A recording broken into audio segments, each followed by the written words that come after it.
Bismillahirrahmanirrahim. Assalamualaikum warahmatullahi wabarakatuh. Kembali lagi dengan Ibu Siti Sundari dari SMK Taruna Bakti Depok dengan mata pelajaran Bahasa Sunda. Minggu ini masih dalam materi sindiran dengan lanjutan indikator kepada memahami manfaat dan ciri dari sindiran. Kemarin sudah kita pelajari tentang memahami teks sindiran itu seperti apa.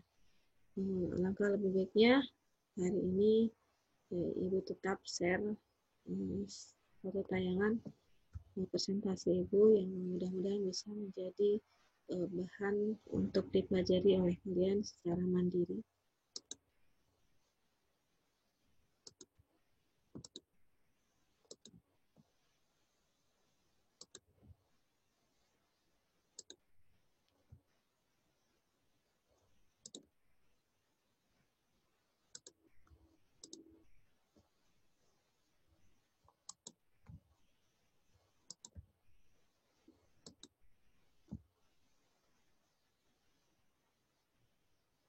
Oke, ini materi yang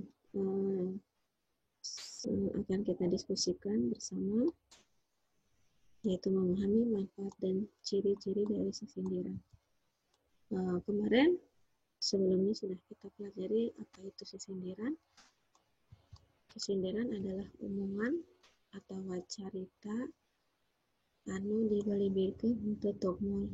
Maksudnya di sini pembicaraan atau cerita yang tidak langsung kepada inti permasalahan karena tadi punya tujuan dan maksud yang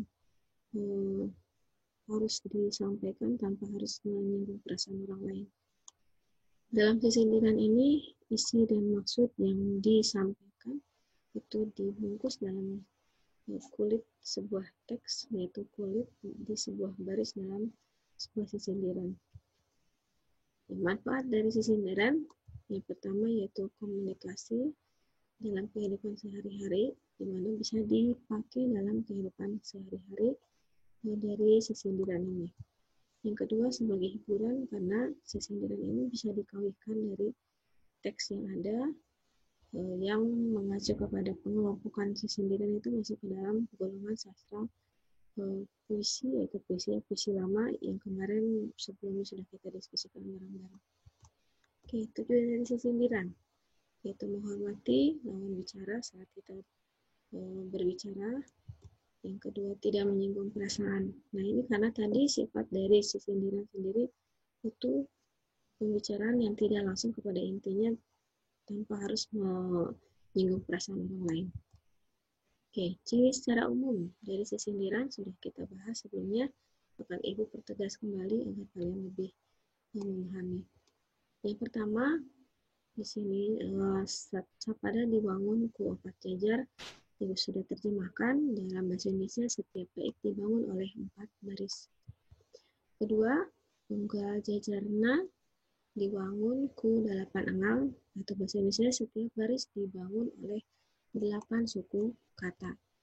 Ketiga, jajaran kahiji jeung kadua disebut cangkang. Baris pertama dan kedua disebut kulit. Ya, cangkang itu kulit.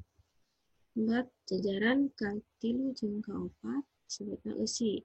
Baris katilu dan baris keempat disebut isi. Dan yang kelima yaitu suara vokal di akhir baris kulit, satu suara dengan suara vokal di akhir baris isi. Karena sifat dari sindiran ini harus berpasangan. Berpasangan seperti apa? Nah, baris pertama berpasangan dengan baris ketiga. Baris kedua berpasangan baris keempat. Seperti itu. Oke, penjelasan secara umum dari ciri yang tadi, ciri umumnya, Ibu ambil sampel satu bait sindiran, yaitu aya lumut dina batu, aya kuya di muara. Kedah tumut karena waktu di dunia orang bara. Nah, ini satu bait ya, Nak ya. Satu bait yang terdiri dari 4 baris. Ibu kasih petunjuknya, yaitu di sana baris pertama apa, baris kedua apa, ketiga dan keempat. Nah, dari satu bait ini kita bisa deskripsikan dari ciri umum yang tadi 5 tadi. Yang pertama, ya, karena dia sudah ditunjuk 4 baris, berarti dia sudah menunjukkan ada 4 pada lisan atau 4 baris. Selanjutnya, ya, karena tadi 4 baris, dari setiap barisnya yang masuk ke dalam ciri umumnya yaitu setiap baris mengandung 8 engang atau 8 suku kata. Dari baris pertama, bisa dilihat oleh kalian semua ya, sampai baris keempat. Semuanya mengandung atau dibangun dengan 8 suku kata.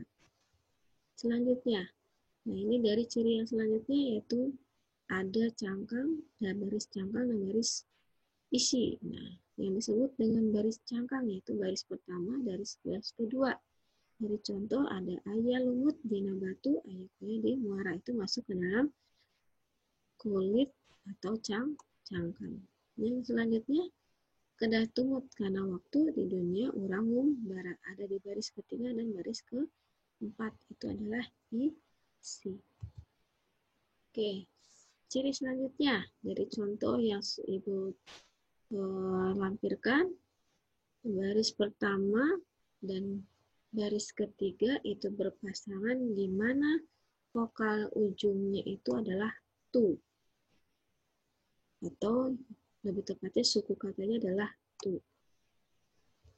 Baris kedua dan baris keempat karena itu berpasangan di mana suara vokalnya itu di ujung adalah ra atau suku katanya adalah ra.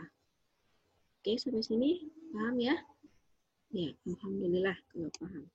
Nanti kalian bisa coba ke teks-teks sesindiran yang lain dan dicoba diterapkan atau dipedarkan sesuai dengan ciri umum yang sudah ada di slide sebelumnya. Oke, selanjutnya. Ya, dari teks sesindiran ini Ibu lampirkan sesuai dengan atau penjelasan dari isinya. Teks pertama, di sini ayah lumut dina batu, ayah koya di muara, kedah tumut karena waktu di dunia urang bara. Ini kalau bisa kita deskripsikan dari isinya, yaitu kita harus disiplin terhadap waktu karena kita hidup seperti mengembara dalam mencapai sebuah tujuan. Itu maksudnya. Oke, teks kedua. Sing getol minum jamu nuguna nguatkan urat. Sing getol nyangan ilmu nuguna dunia akhirat. Ini isinya maksudnya adalah kita harus rajin menuntut ilmu untuk bekal dunia akhirat. Karena ilmu itu bisa ya sesuai dengan pepatah dan amanat Rasulullah pun, kejarlah ilmu itu sampai negeri Cina. Jadi harus terus mencari ilmu selama nyawa ada di badan kita. Oke, selanjutnya teks ketiga. Ti soreang kak garunggang meser bensin satalengan. Sanos jarang patepang batin terang tetap sasarengan. Jadi misinya adalah meskipun tidak sering bertemu tapi batin tetap bersama atau sering bertemu. Oke, teks keempat. Sepanjang jalan soreang mual oleh di aspalan. Sepanjang tacan kasorang mual oleh di akalan. Meskipun belum tercapai maksud yang diinginkan, tetapi kita tidak boleh hilang akal. Kita harus terus mencari apa yang menjadi tujuan atau inisiatif-inisiatif apa untuk mencapai tujuan yang kita inginkan. Oke, selanjutnya teks kelima. Cau naon, cau putuk di huru, bau naon, bau hitut di juru. Ini maksudnya isinya mencium sesuatu. Seseorang mencium bau kentut dan ternyata sumber baunya ada di pojokan. Gitu ya. Ini kalau kalian paham dalam bahasa Sunda, pasti akan tertawa terbahak-bahak. Tapi karena mungkin banyak yang belum paham, ya agak telat lah tawanya ya. Ya, nggak apa-apa. Tapi yang pasti ini adalah teks sesindiran yang perlu kalian ketahui. Oke, dari teks 1 sampai teks 4 ini ternyata punya punya nilai atau isi yang menunjuk kepada satu tujuan. Yaitu pertama, teks 1 dan kedua itu adalah berisi tentang nasihat atau pepatah. Kalau di Sunda mah dibilangnya piwuruk. Teks ketiga, keempat itu tentang kasih sayang atau silih asih. Gitu ya. Kasih sayang ini jangan disalahartikan hanya untuk lawan jenis, tapi bisa buat orang tua, bisa untuk lingkungan, bisa untuk alam sekitar, dan semua yang ada di muka bumi ini ada kasih sayang, mengandung kasih sayang. Oke, teks kelima yaitu berisi tentang jenaka atau humor tadi, karena tentang kentut ya, tentang hitut. Tentang hitut kalau di Sunda bilangnya sesebret. Oke, itu tentang penjelasan dari isi 5 teks sindiran yang contohnya Ibu lampirkan di sini. Sebetulnya masih banyak lagi dan bisa kalian lihat, kalian bisa cari dan bisa dideskripsikan baik dari pendeskripsian dari ciri umum maupun dari isinya. Oke, itu aja mungkin dari Ibu. Mudah-mudahan bermanfaat informasi yang bisa disampaikan hari ini. Tetap semangat belajar dan jaga kesehatan. Terima kasih. Assalamualaikum warahmatullahi wabarakatuh.